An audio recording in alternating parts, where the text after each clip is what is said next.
నా ప్రాణ ప్రియుడా నిన్నే స్తుతింతున్, నా హృదయారా నిన్నే గణపరతున్.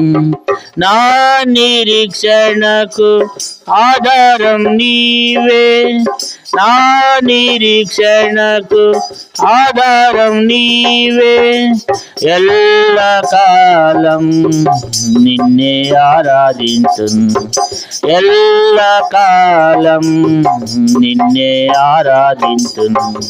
నా ప్రాణ ప్రియుడా పాప పాశములు నన్ను చుట్టుముట్టి నిత్యానశమునకు చేరు కాగా. పాప పాశములు నన్ను చుట్టుముట్టి నిత్యానశమునకు చేరు కాగా. పావనుడేసు నా కట్లు త్రుంచా, పావనుడేసు నా కట్లు త్రుంచా, సిలువలు బలియాయే, సిలువలు బలియాయే. గొప్ప రక్షణను నాకిచ్చేనని కొనియాడెదన్, గొప్ప రక్షణను నాకిచ్చేనని కొనియాడెదన్. నా ప్రాణ ప్రియుడా నిన్నే స్తుతింతున్, నా హృదయారా నిన్నే గణపరతున్. నా నిరీక్షణకు ఆధారం నీవే, నా నిరీక్షణకు ఆధారం నీవే. ఎల్లకాలం నిన్నే ఆరాధింతున్, ఎల్లకాలం నిన్నే ఆరాధింతున్. నా ప్రాణ ప్రియుడా నాదు జీవిత యాత్రలు నాకు జీవపు వెలుగు నీవైతివి. నాదు జీవిత యాత్రలు నాకు జీవపు వెలుగు నీవైతివి. నాదు కష్ట సమయంబులలో, నాదు కష్ట సమయంబులలో ఆశ్రయ దుర్గమైతివి, ఆశ్రయ దుర్గమైతివి. నాదు కాపరివై జీవ మార్గములో నడిపితివే, నాదు జీవ మార్గములో నడిపితివే. నా ప్రాణ ప్రియుడా నిన్నే స్తుతింతున్, నా హృదయారా నిన్నే గణపరతున్. నా నిరీక్షణకు ఆధారం నీవే, నా నిరీక్షణకు ఆధారం నీవే. ఎల్లకాలం నిన్నే ఆరాధింతున్, ఎల్లకాలం నిన్నే ఆరాధింతున్. నా ప్రాణ ప్రియుడా అలలు నన్ను ముంచ చూచిన బలుడగు యేసు భయపడవద్దని. అలలు నన్ను ముంచ చూచిన బలుడగు యేసు భయపడవద్దని. తల్లడిల్లకుండా స్థిరపరచే నన్ను, తల్లడిల్లకుండా స్థిరపరచే నన్ను తన సాక్షిగా నిలిపే, తన సాక్షిగా నిలిపే. సజీవయాగముగా నిన్నే నీకు అర్పింతును. సజీవయాగముగా నన్నే నీకు అర్పించెదన్.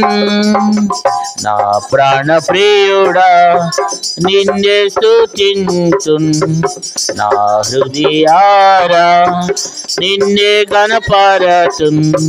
నా నిరీక్షణకు ఆధారం నీవే.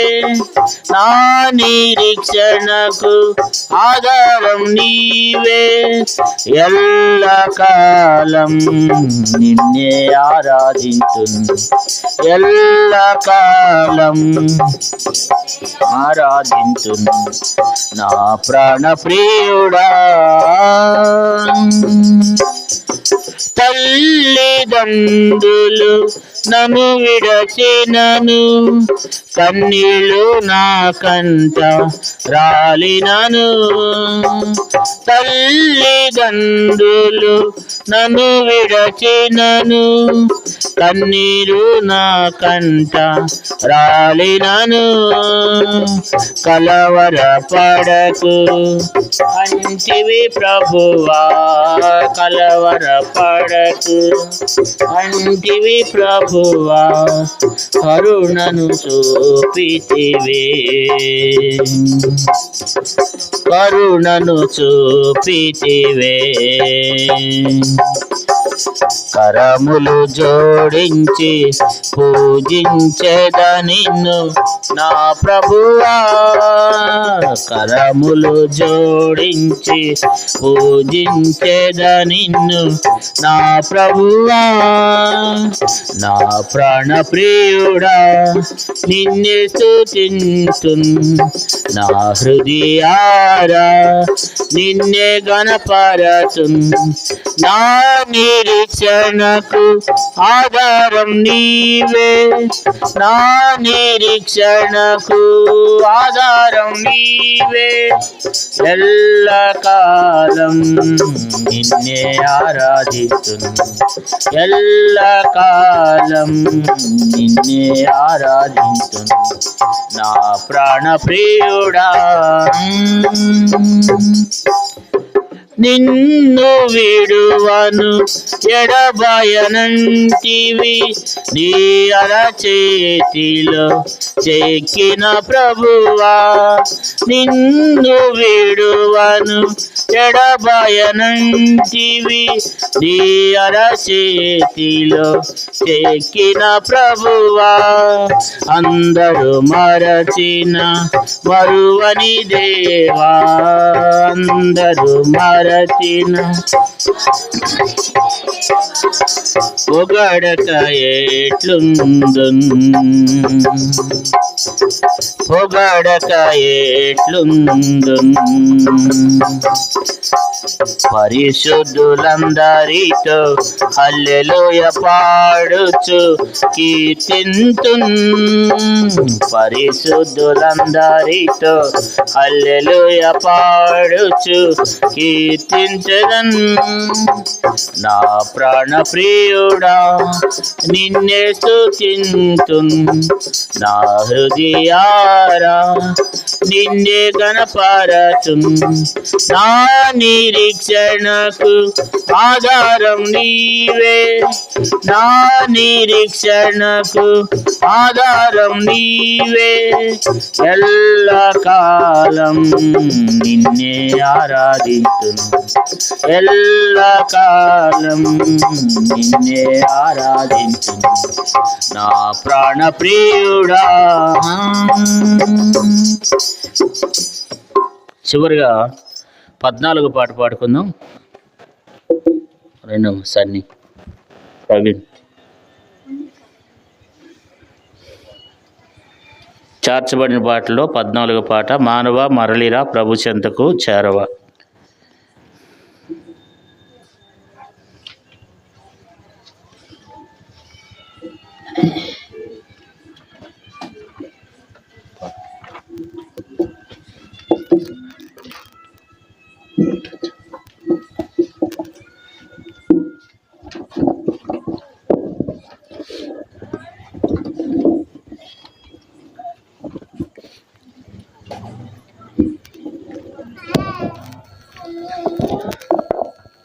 మానవా మరలిరా, ప్రభు చెంతకు చేరవా.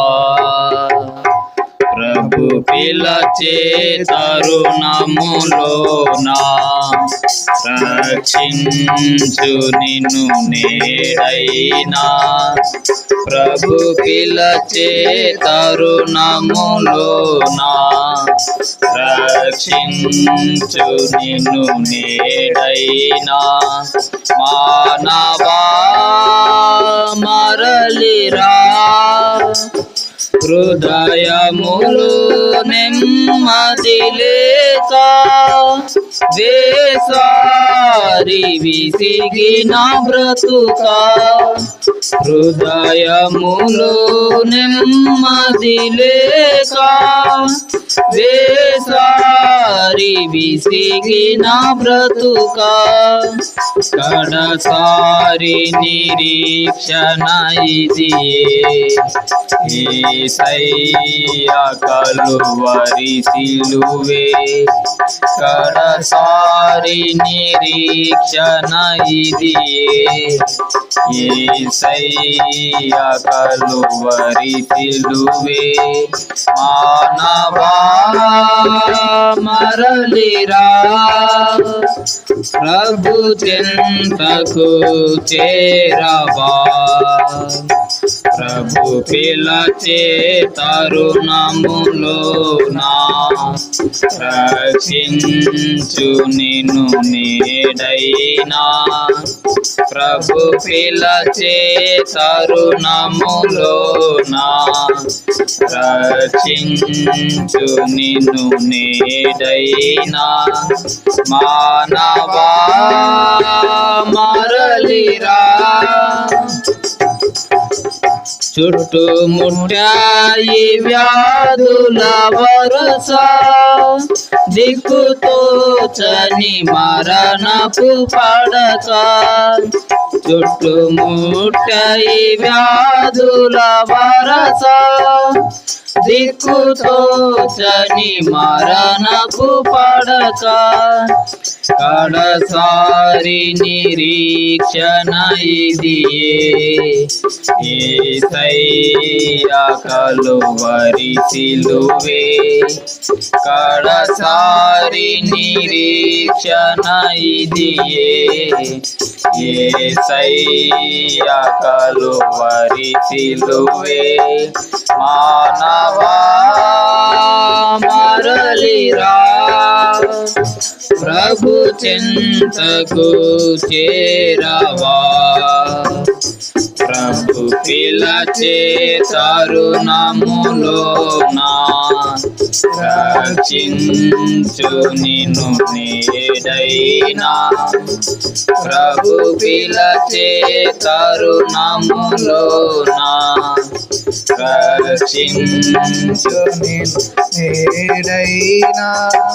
మానవా మరలిరా, పాప భారము తోడ నిండి పగిలిపోతున్న నీ జీవ పాత్ర. పాప భారము తోడ నిండి పగిలిపోతున్న నీ జీవ పాత్ర.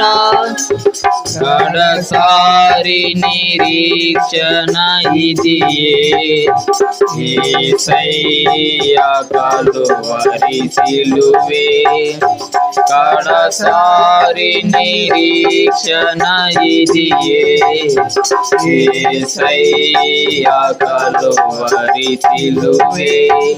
మానవా మరలిరా, ప్రభు చింతకు చేరవా.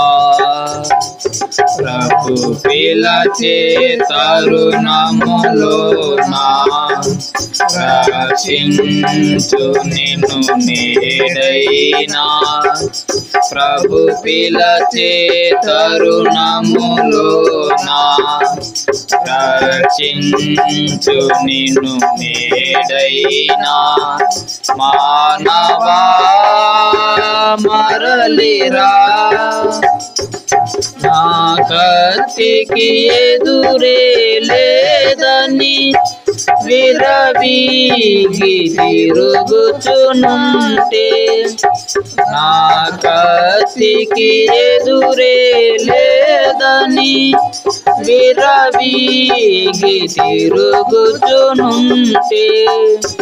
గర్వంబున నచ్చును యేసు విరిగిన హృదయముతో తిరుగు గర్వంబున నచ్చును యేసు విరిగిన హృదయముతో తిరుగు మానవా మరలిరా ప్రభు చింతకు చేరవా ప్రభు పిలచే తరుణములోన రక్షించు నిన్ను దైనా ప్రభు పిలచే తరుణములోన రక్షించు నిన్ను నీడైనా మానవా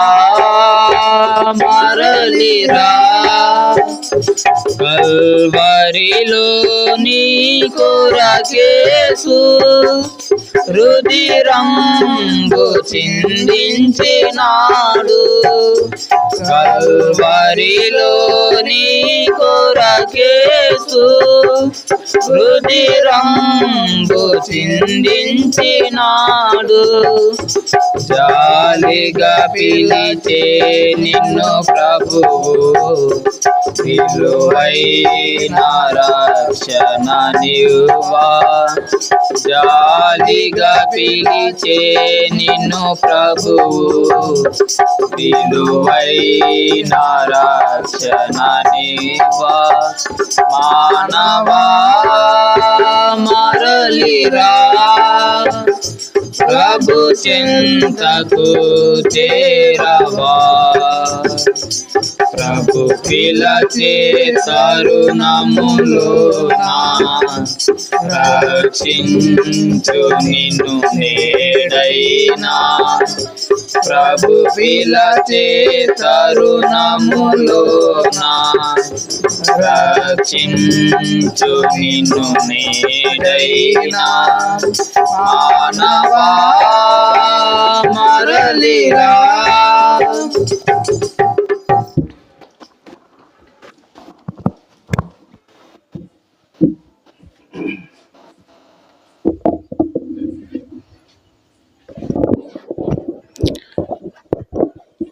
బైబిల్ పైకెత్తి భలే భలే మాట బంగారు మాట అనే పాట పాడతాను. భలే భలే మాట బంగారు మాట బైబిల్లో మాట యేసు మాట భలే భలే మాట బంగారు మాట బైబిల్లో మాట యేసు మాట నా జీవితాన నీ జీవితాన మరువని మాట యేసు మాట నా జీవితాన నీ జీవితాన మరువని మాట యేసు మాట భలే భలే మాట బంగారు మాట బైబిల్లో మాట యేసు మాట భలే భలే మాట బంగారు మాట బైబిల్లో మాట యేసు మాట. బైబిల్ గ్రంథం నుండి కీర్తనల గ్రంథం 32వ కీర్తన మొదటి 2 వచనాలు నేను చదువుతాను. కీర్తనల గ్రంథం 32వ అధ్యాయము మొదటి 2 వచనాలు. తన అతిక్రమములకు పరిహారము నొందినవాడు, తన పాపమునకు ప్రాయశ్చిత్తము నొందినవాడు ధన్యుడు. యెహోవా చేత నిర్దోషి అని ఎంచబడినవాడు, ఆత్మలో కపటము లేనివాడు ధన్యుడు. మార్కు సువార్తలో ఒక వచనం చదువుతాను, ఒక భాగం చదువుతాను. మార్కు సువార్త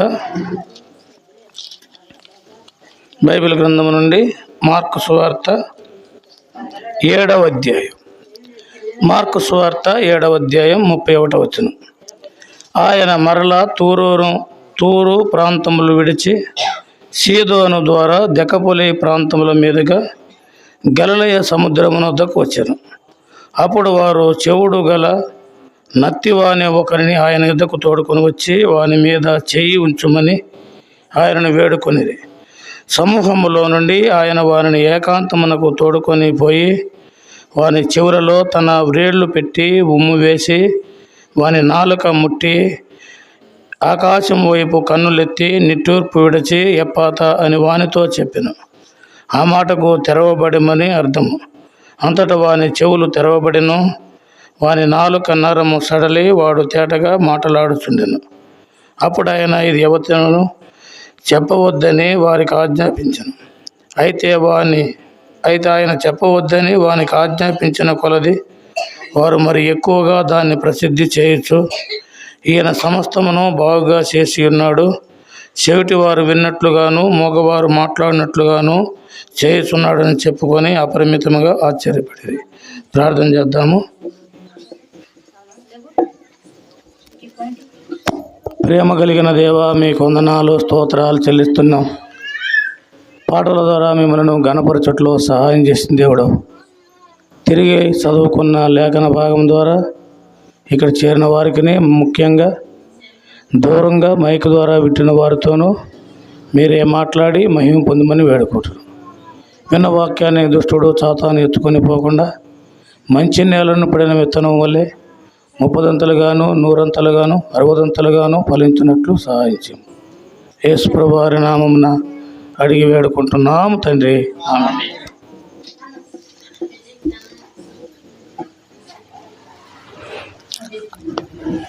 ముఖ్యంగా ఈ కుటుంబస్తులను బట్టి దేవునికి ఎంతో వందనాలు చెల్లిస్తున్నాను.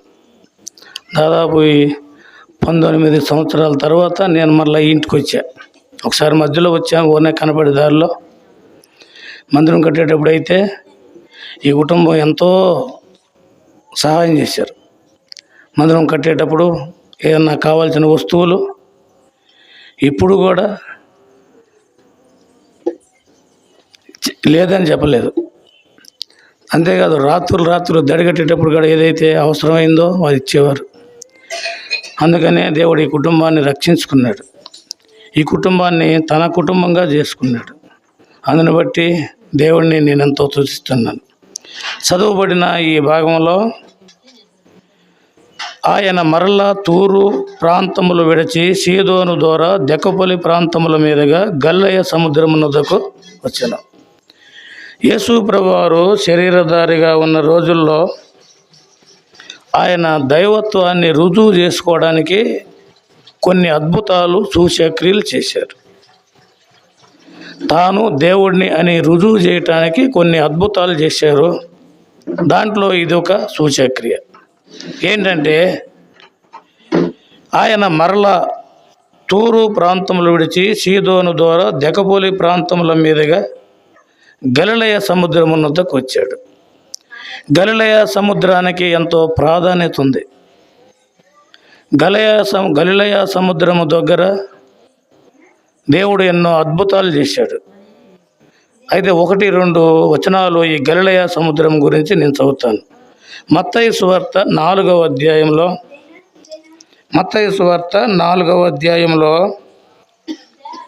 18వ వచనం, యేసు గలిలయ సముద్ర తీరమున నడుచుచుండగా అని రాస్తుంది.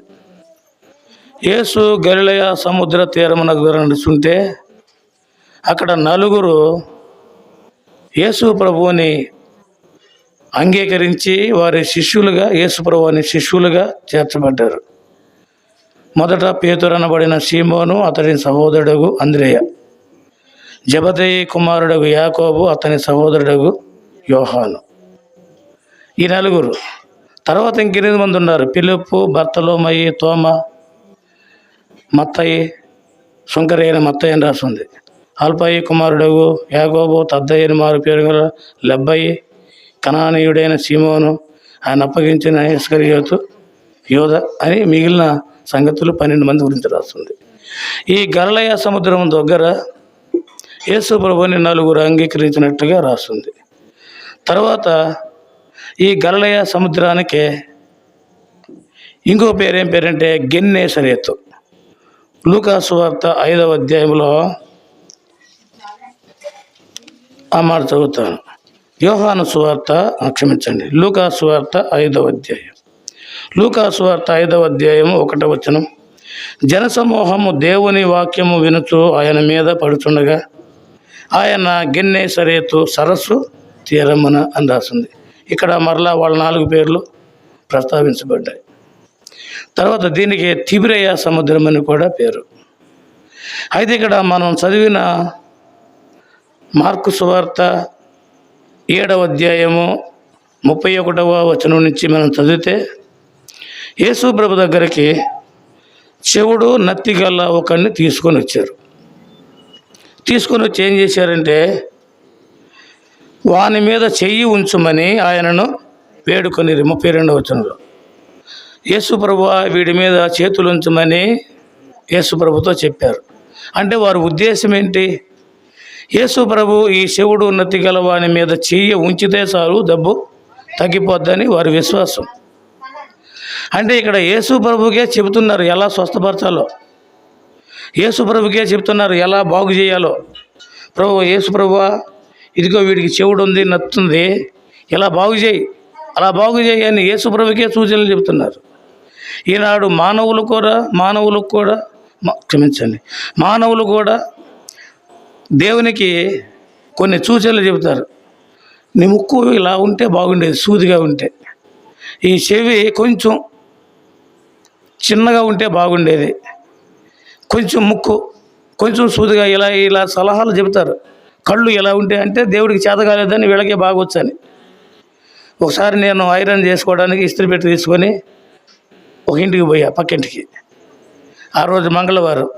నాకు తెలుసు మంగళవారం అన్న సంగతి తెలుసు, వాళ్ళు నన్ను అంటారని తెలుసు. అమ్మ నిప్పులు కావాలంటే వాళ్ళు టచ్చుట్లు ఆడుతున్నారంటే తారతం చేస్తున్నారు. బొగ్గులు ఉన్నాయా అంటే వాళ్ళు ఉన్నాయి లేవని చెప్పలేకపోతున్నారు. ఎందుకంటే ఉంటే నేను వేసుకుంటాను మంగళవారం. అప్పుడు అన్నాడు, అంకులు మంగళవారం నేను నిప్పి వేయకూడదు అనుకున్నాను అంకులు అన్నాడు. ఎందుకయ్యా? మంచిది కాదు, మంగళవారం మంచిది కాదంటే. ఎవరు చెప్పారు మంగళవారం మంచిది కాదని? వాస్తు చెబుతుంది. వాస్తు చేసిన ఆయన మంగళవారం చేశాడా? నిన్న నువ్వు చేసావా శుక్రవారాన్ని మంగళవారాన్ని? కొంతమంది నిప్పేయరు, కొంతమంది ఏది చేయరు, అప్పీరు. మంగళవారం నువ్వు చేసావా? శుక్రవారం నువ్వు చేసావా? నువ్వు చేస్తే చెప్పు మంచిది కాదని. నువ్వు చేయలేదుగా, నీకెలా తెలుసు? అది బాగా గట్టి పట్టుకుంటారు. అయితే ఇక్కడ సలహా చెప్తున్నారు, దేవుడికే సలహా చెప్తారు. దేవుడు తప్పు చేశాడని, మంగళవారం సరిగ్గా చేయలేదని, మంచిది కాదంటే మంచిది చేయలేదని, శుక్రవారం మంచిది చేయలేదని. ఇక్కడ వారు చెప్పాల్సిన మాట ఏంటంటే హాస్పిటల్కి వచ్చారు, పెద్ద డాక్టర్ గారి దగ్గరికి వచ్చారు వాళ్ళు. ఇక్కడ అన్ని స్కానింగ్ అన్నీ అక్కడే ఉంటాయి. వేరే డాక్టర్ దగ్గరికి పోనవసరంలో, వేరే వ్యక్తి దగ్గరికి పోనవసరంలో, ఆయన అన్నీ వారిని చూసి చెప్పేస్తాడు. ఇక్కడ డాక్టర్ గారి దగ్గరికి వచ్చారు.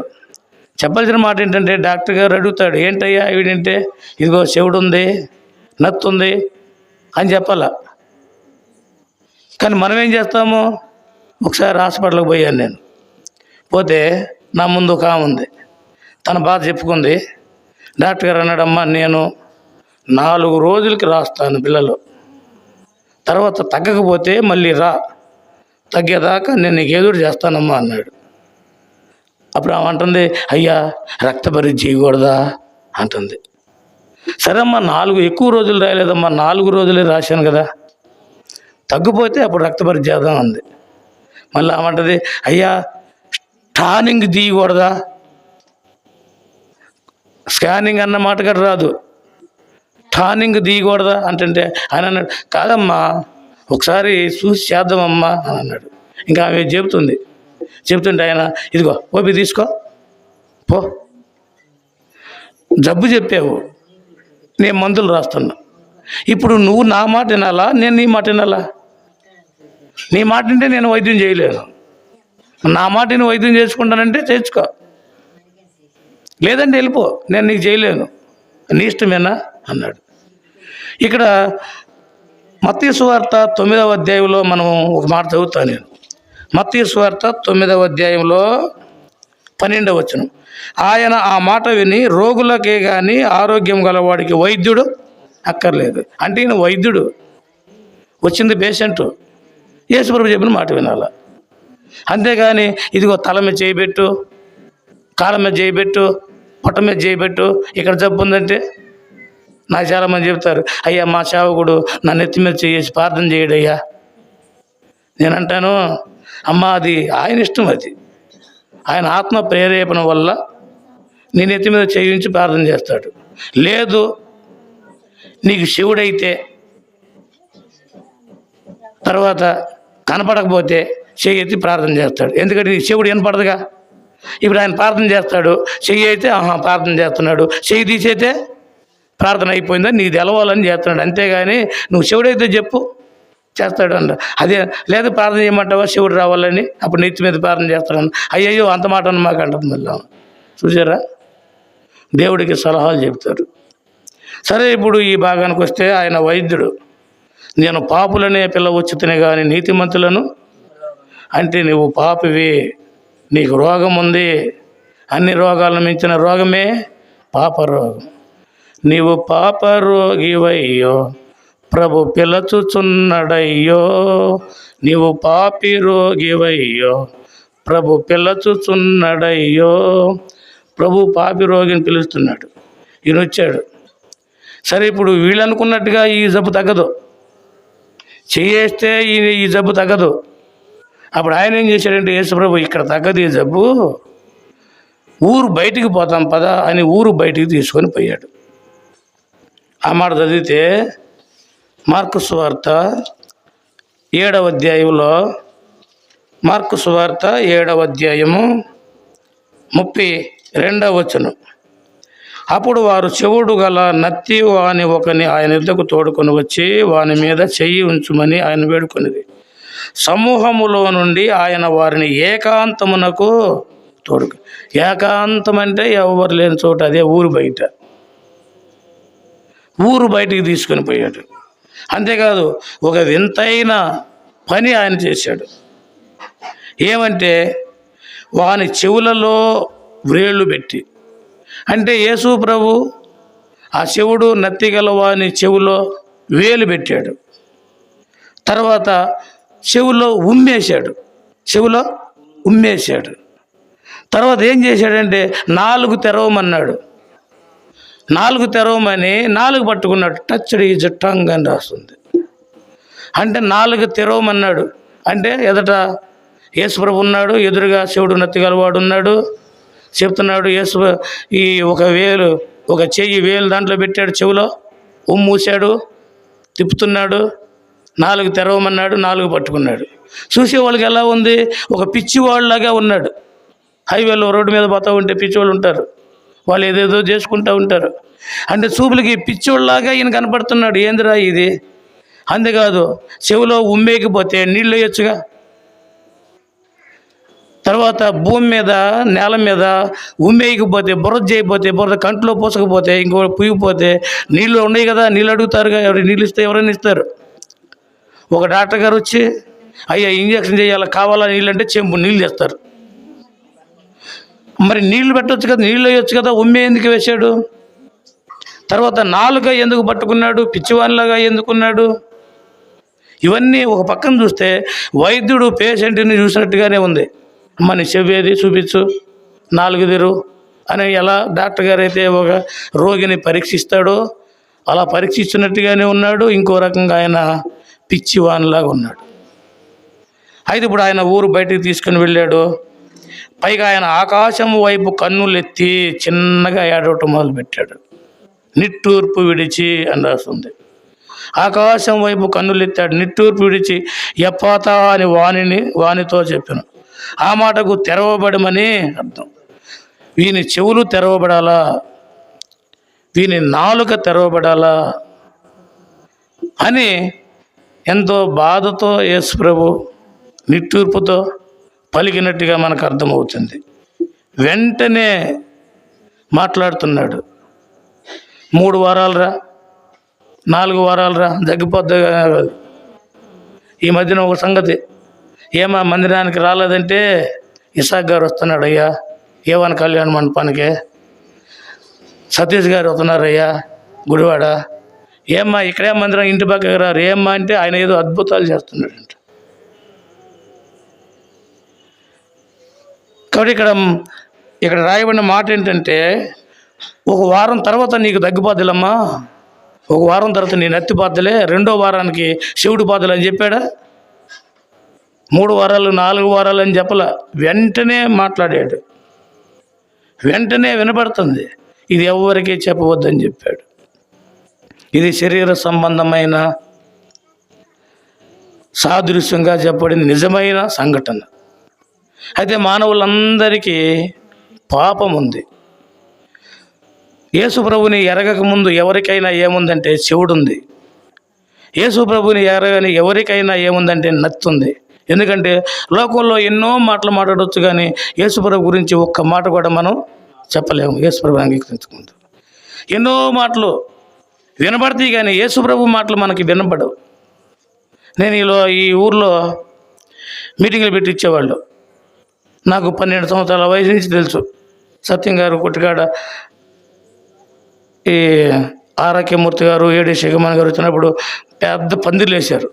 అందరికీ తెలిసిందే, మనకి పెద్ద పందిర్లు వేశారు. నాకు 12 సంవత్సరాల వయసులో నేను కూడా తాటేగులు కొట్టుకొచ్చి మా బండి మీద ఆ పెద్ద పందిర్లు వేసాం. ఇక్కడ చెప్పదలుచుకున్న మాట ఏంటంటే,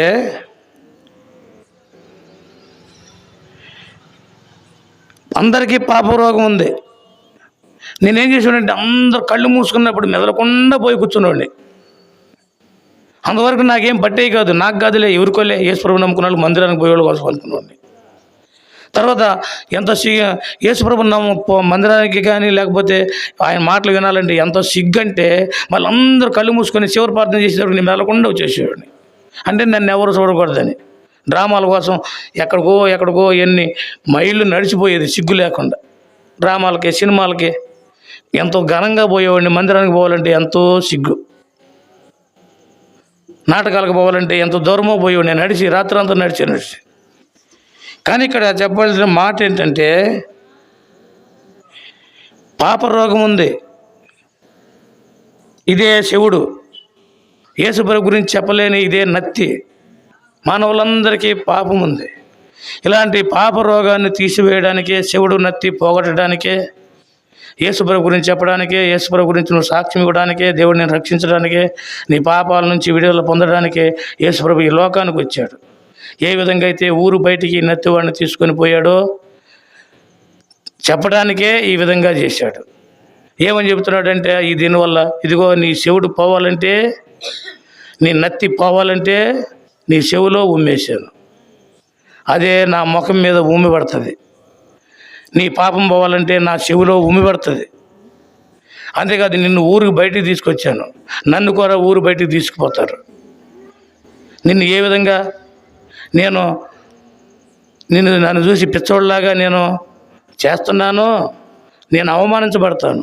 నీ పాపం పోవడానికి, నీ అతిక్రమం పోవడానికి ఇప్పుడు నేను చేసేదంతా ఎగతాళిగా ఉన్నట్టు ఉంది చూసేటట్టు.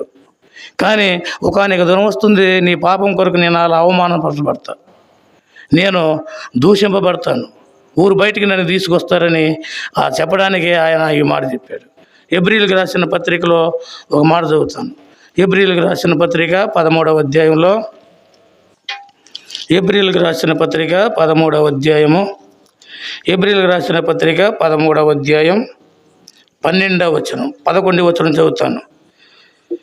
వేటి రక్తము పాప పరిహారార్థముగా పరిశుద్ధ స్థలములోనికి ప్రధాన యాజకుని చేత తేబడును, ఆ జంతువుల కళేబరములు శిబిరమునకు వెలుపట దహింపబడును. లేవియాకాండము మొదటి 4 అధ్యాయాల్లో పాప పరిహారార్థ బలి గురించి రాస్తుంది. పాప పరిహారార్థ బలి గురించి రాస్తున్న తర్వాత ఆ జంతువును చంపిన తర్వాత చదువుతాను అన్నమాట. లేవియాకాండం మొదటి 4 అధ్యాయాల్లో ఉన్న ఒక మాట చదువుతాను నేను. లేవియాకాండము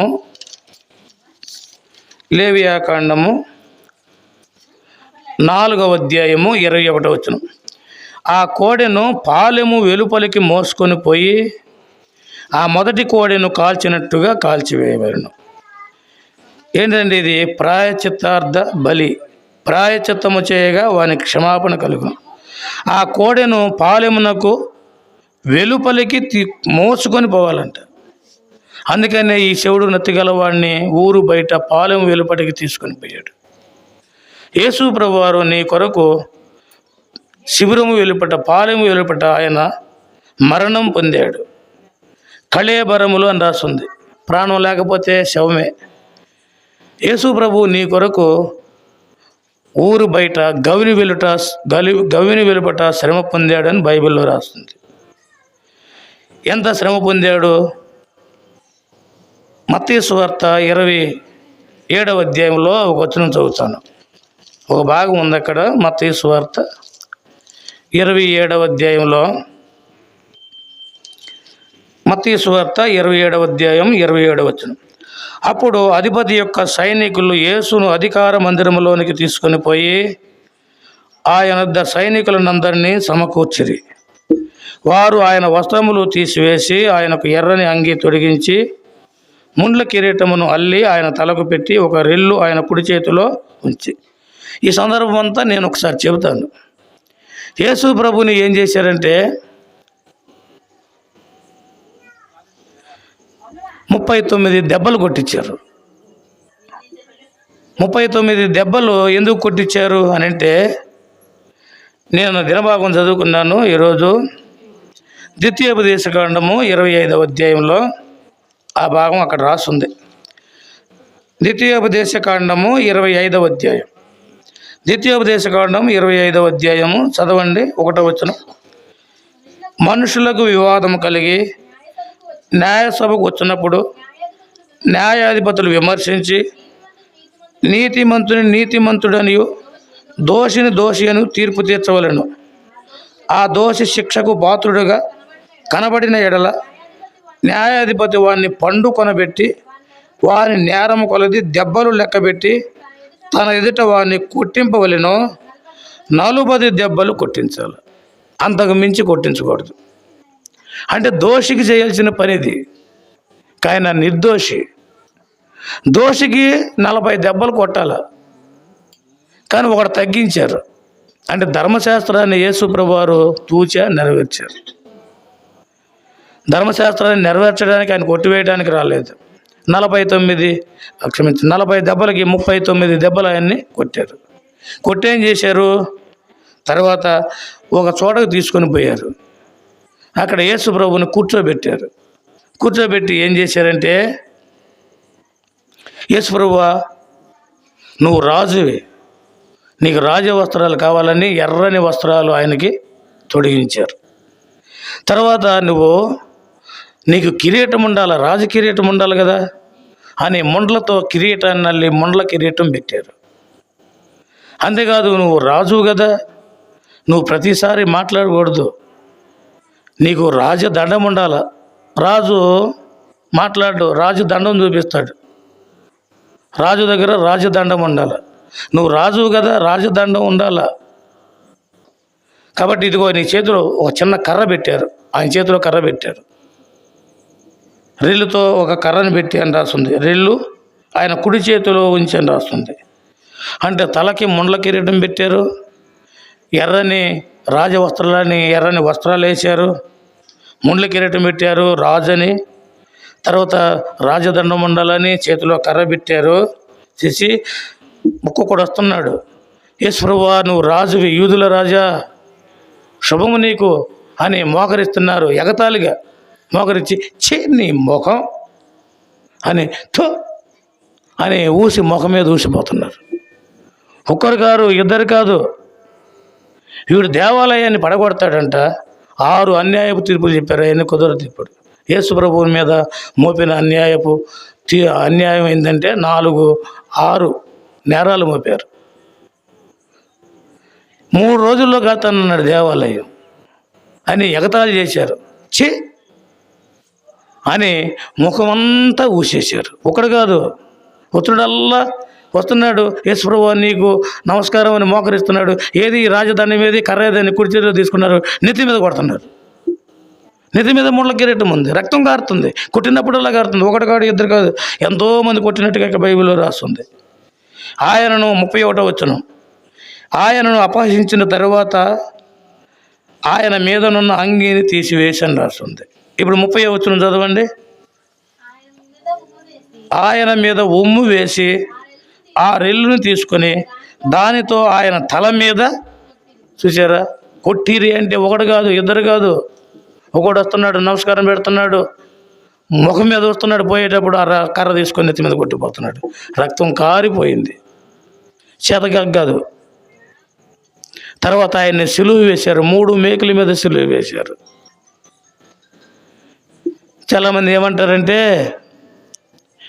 ఆయన వాక్యం తెలియకే వాళ్ళు చెప్పేది, ఒకటి తక్కువ 40 దెబ్బలు కొట్టించుకున్నాడంట. నాకు అక్కడ చెప్తుంటే కోపం వచ్చింది వాళ్ళ మీద.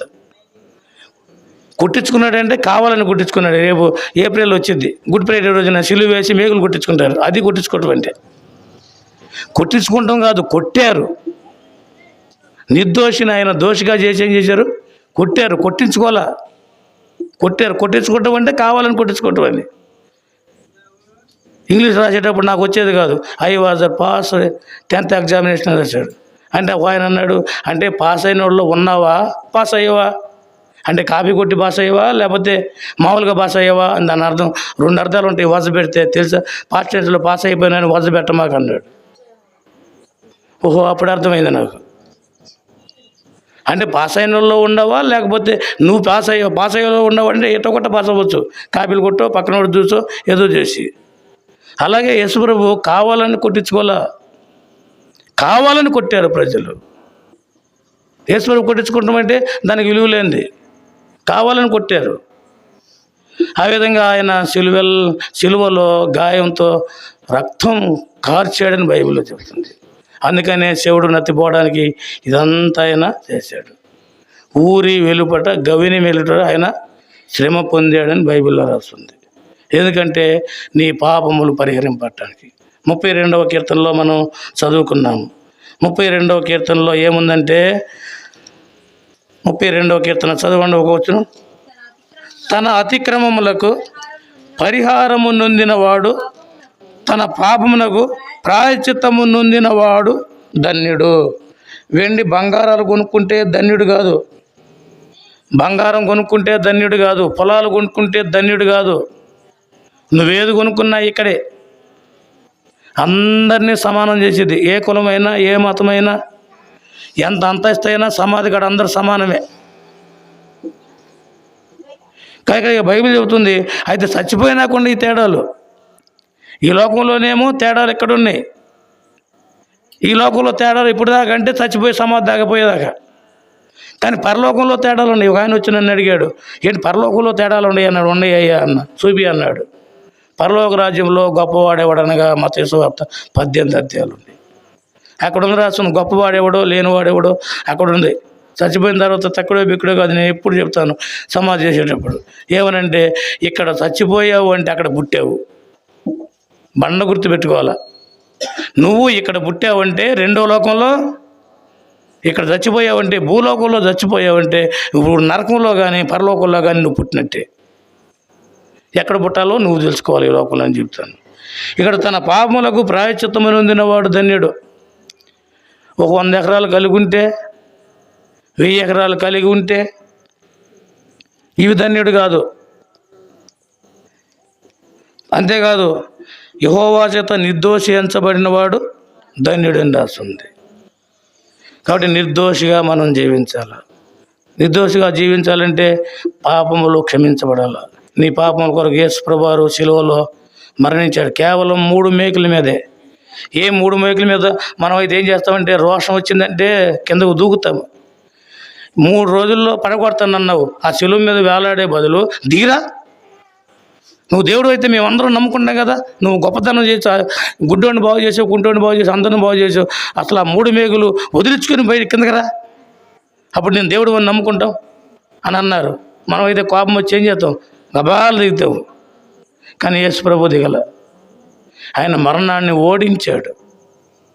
యేసు ప్రభు బలశాలి అంటే వాడిని వీడిని కొట్టినోడు కాదు.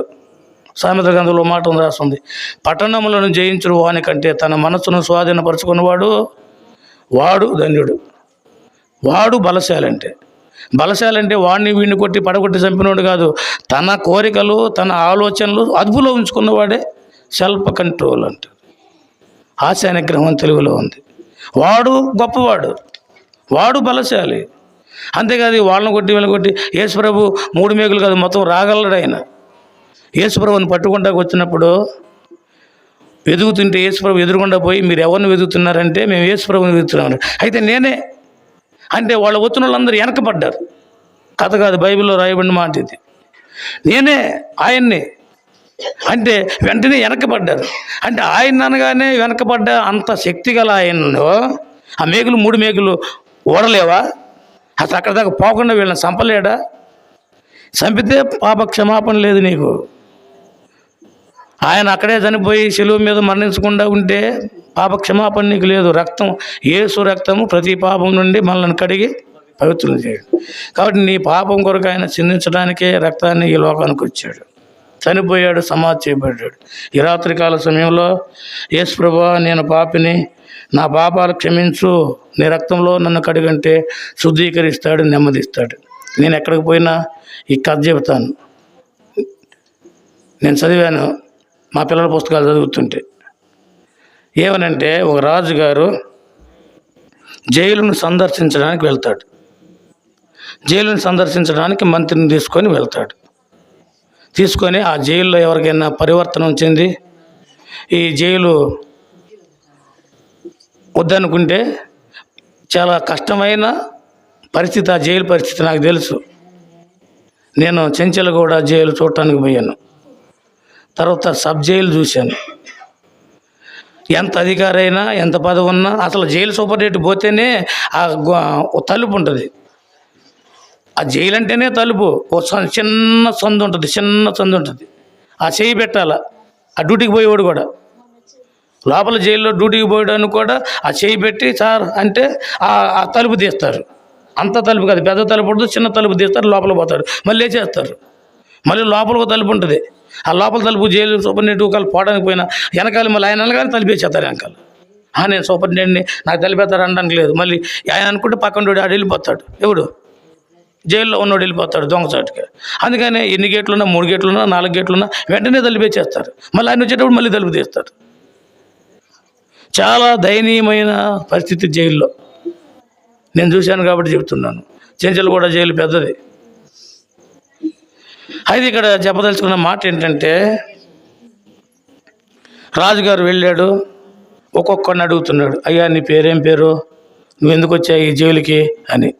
ఒక్కొక్కడు చాలా ఏడ్చి చెప్తున్నాడు, అయ్యా సార్ అది సార్ ఇది సార్ అదండి ఇదండి అని.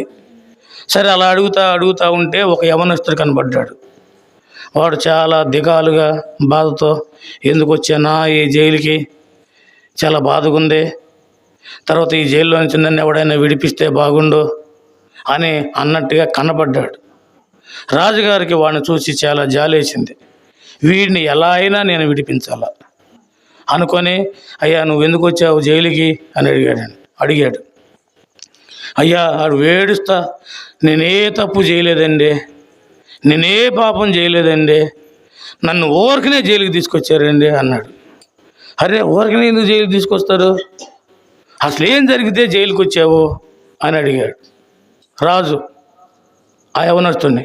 అప్పుడు ఆ యవనస్తుడు చెప్తున్నాడు, జైల్లో ఉన్నవాడు, నేను ఒక రోజున రోడ్డంతా వెళ్తున్నాను, రోడ్డు మీద ఒక పాత తాడు తెగిపోయి ఉంది. ఏంటిది? పాత తాడు తెగిపోయి ఉంది. అది పట్టుకుంటుంటే తెగిపోతుంది. అది ఎవరికి ఉపయోగం లేదు కదా, అందుకని నేను దాన్ని నా ఇంటికి తెచ్చుకున్నా. అంతే. నన్ను రాజుగారి బట్టలు వచ్చారు, తీసుకొని పోయి జైల్లో వేశారు అని మళ్ళీ గావు నేడుస్తున్నాడు. అంతేనా? అంతే. నిజమేనా? నిజమే. అప్పుడు మంత్రితో అన్నాడు, మంత్రి ఏంటి వీడి సంగతి అని అన్నాడు. వాడు చెప్పింది నిజమే. ఎందుకంటే మంత్రితో రాజుగారు ఎప్పుడైతే మనం జైలుని సందర్శించడానికి వెళ్దామన్నాడో ఆ జైల్లో ఉన్నవారి సమాచారం అంతా ఆయన రాసుకుని వచ్చాడు. ఎవరు? మంత్రి. రాజుగారు చెప్పేసరికి మంత్రి గారు ఏం చేశాడంతా రాసుకుని వచ్చి అంతా ఎవరి సంగతి ఏంటని రాసుకుని వచ్చాడు. వాళ్ళు చెప్పేది నిజమా కాదా చూస్తున్నాడు. నిజమైతే తర్వాత వాళ్ళని విడుదల చేస్తాడు. అప్పుడు మంత్రి అన్నాడు రాజుగారితో, వాడు చెప్పిందంతా రాజుగారు నిజమే, అయితే ఆ తాడు చివర ఏముందో అడగండి, వాడు చెబుతాడు అన్నాడు. తాడు చివర ఏముందో వాడు చెబుతాడు అన్నాడు. రాబాయ్, తాడు చివర ఏముందంటే రాజుగారు తాడు చివర నా కర్మ, తాడు చివర నా కర్మ. ఒరే, తాడు చివర ఏముందంటే నా కర్మ అంటావు, ఏముంది తాడు చివర అంటే రాజుగారు తాడు చివర నా జాతకం ఉంది, తాడు చివర నా జాతకం ఉంది. అబ్బాయి, ఏంది ఈ మాటలు, నాకేం అర్థం కాలేదు. తాడు చివర ఏముందిరా అంటే తాడు చివర నా నెత్తి మీద శని ఉంది. తాడు చివర ఏముందంట? నా నెత్తి మీద శని ఉంది. అబ్బాయి, ఏంటి ఇది, నాకు అసలు తాడు చివర ఏముందంటే చెప్పవేంటంటే తాడు చివర నా జాతకం ఉంది. తాడు చివర ఏముంది? 4 చెప్పాడు. తాడు చివర కర్మ ఉందంట, నా కర్మ. తాడు చివర నా జాతకం ఉంది. తాడు చివర నా దురదృష్టం ఉంది. తాడు చివర నా దురదృష్టం ఉంది. తాడు చివర నా జాతకం ఉంది. 4 చెప్పాడు. అబ్బాయి, ఇవన్నీ కాదు, తాడు చివర ఏముందంటే రాజుగారు తాడు చివర ఒక ఆవు ఉంది. ఏముందంట? ఆవు ఉంది. ఇప్పుడు మాట చదువుతా తీయండి. సంఖ్యాకాండం 32వ అధ్యాయం. సంఖ్యాకాండము 32వ అధ్యాయం. సంఖ్యాకాండము 32వ అధ్యాయము 23వ వచనం చదవండి. సంఖ్యాకాండం 32వ అధ్యాయం. మీరు అట్లు చేయని ఎడల యెహోవా దృష్టికి పాపం చేసిన వారగుదురు గనుక మీ పాపము మిమ్మును, ఇప్పుడు నాతో పాటు పలకండి, మీ పాపము మిమ్మును పట్టుకొనును, అనగా మీ పాప ఫలము మీకు లభించును. నా మాటేనా? ఏమన్నా బైబిల్లో ఉందా మాట? చెప్పాలి మీరు. ఎక్కడుంది చెప్పండి, మళ్ళీ పలకండి నాతో పాటు. మీ పాపము మిమ్మును పట్టుకొనును, మీ పాప ఫలము మీకు లభించును. బైబిల్లో ఉందా లేదా అని ఇప్పుడు నేను చెప్పిన మాట వెనకాల మాట ఎక్కడుందో చెప్పాలి మీరు. ఎక్కడ? కింద ఫుట్ బోర్డులో ఉంది. మీ పాప ఫలం మీకు అంటే నువ్వు చేసిన పాపమే పట్టుకుంటుంది నిన్ను, నీ కర్మ కాదు. అంటే రాజుతో అన్నాడు, తాడు చివరి ఏముందంట? ఏముంది తాడు చివరి ఏముంది చెప్పాలి మీరు. ఆవు ఉందంటే దొంగతనం చేశాడు, దొరికిపోయాడు. దొంగతనం చేశాడు, దొరికిపోయాడు. ఇప్పుడు జైలుకి వెళ్ళాడు. అలా అనుకోమను, నా కర్మ కాకపోతే నేను అక్కడికి ఎందుకు పోయాను? ఆ సమయంలో వ్యభిచారం చేసావు, దొంగతనం చేసావు, మోసం చేసావు, పాపం చేసావు. పాప ఫలితం అనిపిస్తున్నప్పుడు ఏమనుకుంటావు? నా కర్మ, నా నెత్తి మీద శనుండిపోయాను, నా దురదృష్టం, అసలు నా జాతకమే ఇది కాదు. ప్రియమైన సోదరుడా, నీ పాపమే నిన్ను పట్టుకుంటుంది. నీకు నెమ్మది లేకపోవడానికి, నీకు శాంతి లేకపోవడానికి కారణం నీ పాపమే. అయితే యేసుప్రభువారు పాపానికి విరుగుడు, నీ కొరకు శిలువలో రక్తాన్ని కార్చాడు. యేసు రక్తము ప్రతి పాపం నుండి మనల్ని కడిగి పవిత్రపడుతుంది. యేసు ప్రభువా, నేను పాపిని, నా పాపాలు క్షమించంటే నెమ్మదిస్తాడు, సమాధానం ఇస్తాడు. అంతేగాని ఆ యవనస్తుల్లాగా పాపాన్ని కప్పుపుచ్చుకుంటే పరలోకం చేరలేవు. తన అతిక్రమములకు ప్రాయశ్చిత్తము నొందినవాడు ధన్యుడు, తన పాపములకు పరిహారం నొందినవాడు. ప్రాయశ్చిత్తం అంటే అయ్యా తప్పైపోయింది, పొరపాటు అయిపోయింది, తెలియక చేశాను అని అనాలా. అంతేగాని కప్పిపుచ్చుకోవడానికి ఏదేదో నువ్వు కథలు అల్లితే ఏ పాపమైనా నీ పాపం నిన్ను పట్టుకుంటుంది. నీ పాపము నీకు పట్టుకునే దానికంటే కింద రాసింది, నీ పాప ఫలం నువ్వు అనుభవిస్తావు. నువ్వు అనుభవించకముందే యేసుప్రభు నిన్ను ఆహ్వానిస్తున్నాడు. నెమ్మది పొందుతావు, శాంతి పొందుతావు. పాపాలకు లేదులే, ఈ కళ్ళబొల్లి మాటలు ఎలా చెప్పుకుంటా పోతారులే. ఒక ఆయన యేసుప్రభుని నమ్ముకోండి అని అన్నాను నేను. ఆయన అన్నాడు, నాకు చాలా దగ్గర మనిషి, పైగా పెద్ద చదువుకున్నాడు. నేను ఆయన దగ్గరికి పోయి కొత్త నిబంధన బైబిల్ ఇచ్చాను. చదువుకోండి, తగ్గుద్ది, మీ జబ్బులో కూడా నెమ్మది ఉంటుంది, ఎలాగో చదవచ్చు కదా, మీరు కాలక్షేపం కోసం చదవండి అని చెప్పా. కాలక్షేపం బఠానీలు అంటారు, అలాగే కాలక్షేపం కోసమే చదవండి అని చెప్పాను. ఆయన అన్నమాట ఏంటంటే, చూడాలి చెప్తుంటే, నేను నమ్మిన దేవుడు నన్ను అన్యాయం చేయుడు. నేను నమ్మిన దేవుడు నన్ను అన్యాయం చేయడంటే నేను అన్నాను, అసలు నువ్వు నమ్మిందే అన్యాయస్తుడినయ్యా అన్నాను. నువ్వు నమ్మిన దేవుడినే, నేను నమ్మిన దేవుడు నాకు అన్యాయం చేయడంటే నేను అన్నాను, అయ్యా నువ్వు నమ్మిన దేవుడే అన్యాయస్తుడు, అసలు అన్యాయస్తుడే ఆ దేవుడు అని అంటే నువ్వెన్నైనా చెప్పు, నా దేవుడు నన్ను అన్యాయం చేయడం అన్నాడు. అన్న రెండో రోజుకే వాళ్ళ భార్య పొడుసామె చనిపోయింది. అన్న 2 రోజులకే నా దేవుడు అన్యాయం చేయడం అన్న 2 రోజులకే. ఇప్పటికి ఇంకా దినం కూడా కాలేదు. మొన్న ఒక 4 రోజులు అయిందేమో నేను ఇక్కడికి రాకముందు, 2 రోజుల ముందులోనే. చూసారా, నా దేవుడు అన్యాయం చేయడం అన్నాడు. నేను తర్వాత దగ్గరే కదా, నేను ఆ బాడీ రాగా నేను వెళ్ళాను, హిందువులే వాళ్ళు. అప్పుడు చెప్తున్నాడు, ఆ దేవుళ్ళు పేరు చెప్పి బూతులు తిడుతున్నాడు. నేను అనకూడదు అన్నమాట. ఆయనకి ఏ దేవుళ్ళు అయితే మొక్కుతాడో ఆ దేవుళ్ళందరినీ బూతులు తిడుతున్నాడు అని నా సమయానికి పోయాను. ఏమండి, ఆ బూతులు తిట్టొద్దు, వాళ్ళు దేవుళ్ళని నీకు ఎవరు చెప్పారు? అసలు నువ్వు వాళ్ళని బూతులు తిట్టేది ఎందుకు? వాళ్ళు నీకేం అన్యాయం చేయాల, నువ్వే వాళ్ళకి అన్యాయం చేసావు. వాళ్ళ దేవుళ్ళని నువ్వు నమ్మిముకున్నావు, అంతేగాని వాళ్ళని వేస్ట్గా మళ్ళీ తిట్టేది ఎందుకండి అన్నాను నేను. చూసారా? కాబట్టి ప్రియమైన సోదరుడా, యేసుప్రభు ఒక్కడే నీ పాపాల కొరకు ఆయన శిలువ మీద శ్రమ పొందాడు. మరి ఎవని వలన రక్షణ కలగదు? ఆకాశము క్రింద మనుషుల్లో ఇవ్వబడిన ఏ నామమున రక్షణ లేదు, ఈ నామమునే, అనగా ప్రభు అయిన యేసుక్రీస్తు వారి నామమునే. చివరిగా మనం సువార్త చెబుతాము. ఎందుకు చెబుతామో సువార్త ఆ మాట చదివి ముగిస్తాను. అపోస్తుల కార్యంలో 14వ అధ్యాయంలో సువార్త అంటే ఏంటో, సువార్త ఎందుకు మనం చేయాలో, సువార్త అంటే ఏంటంటే లేఖనముల ప్రకారం క్రీస్తు చనిపోయాను, సమాధి చేయబడను, లేఖన ప్రకారం 3వ దినమున తిరిగి లేచిన సువార్త. ఇది సువార్త మనం ఎందుకు చేయాలో, అసలు సువార్త అంటే ఏంటో ఒక మాట చదివి నేను ముగిస్తాను. అపోస్తుల కార్యములు 14వ అధ్యాయం, అపోస్తుల కార్యములు 14వ అధ్యాయము 15వ వచనం చదువమ్మా. అయ్యలార కాదు, మీరు ఈ వ్యర్థమైన వాటిని అక్కడి నుంచి చదువు.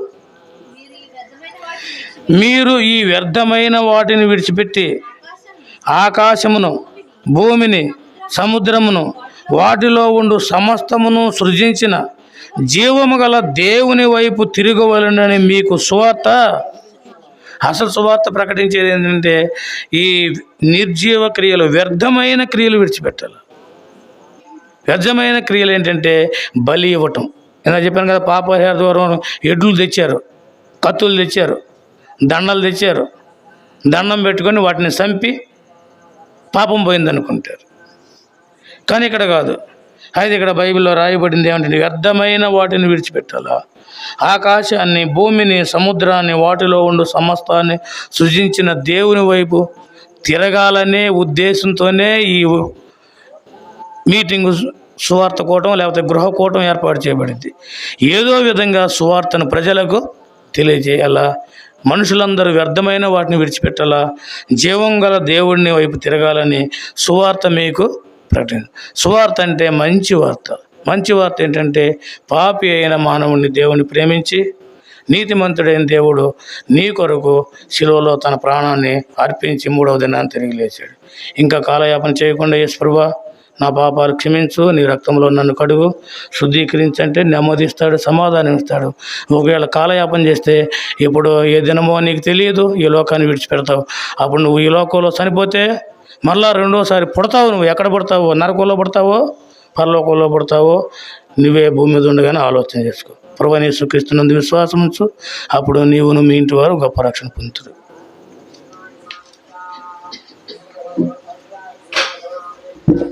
దేవుడు తన యొక్క వాక్యం ద్వారా దేవుడు మనతో అనేక విషయాలు మాట్లాడుతూ వచ్చినాడు. మనం కూడా ఆయన యందు విశ్వాసం ఉంచి ఆయన త్రోవలు ఎందు నడుచుకునే వారంగా, ఎందుకంటే ఆయన సమస్తమును బాగు చేసేటువంటి వాడు, కాపాడేవాడు, రక్షించేవాడు. కాబట్టి మన పాపం నుండి మనం ప్రాయశ్చిత్తం నొందిన వారమై, ప్రభువైన యేసుక్రీస్తు ప్రభువారి యొక్క రక్తం ద్వారా విమోచింపబడిన వారమై, ఆయన యందు విశ్వాసం ఉంచిన వారమై, మరి మనం కూడా ఆ రీతిగా ఉండాలని దేవుడు తన దాసం ద్వారా మాట్లాడుతూ వస్తున్నాడు. కాబట్టి మనము ఈ సమయంలో మరి కుటుంబ కొరకు మనం ప్రార్థన చేద్దాం.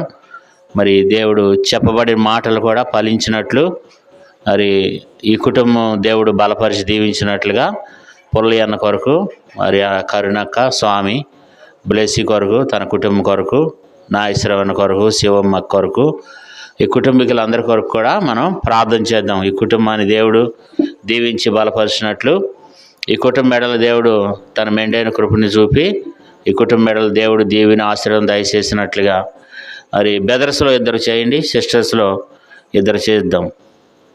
చేయండి, సిస్టర్స్లో 2 చేయండి, బ్రదర్స్లో 2 చేయండి.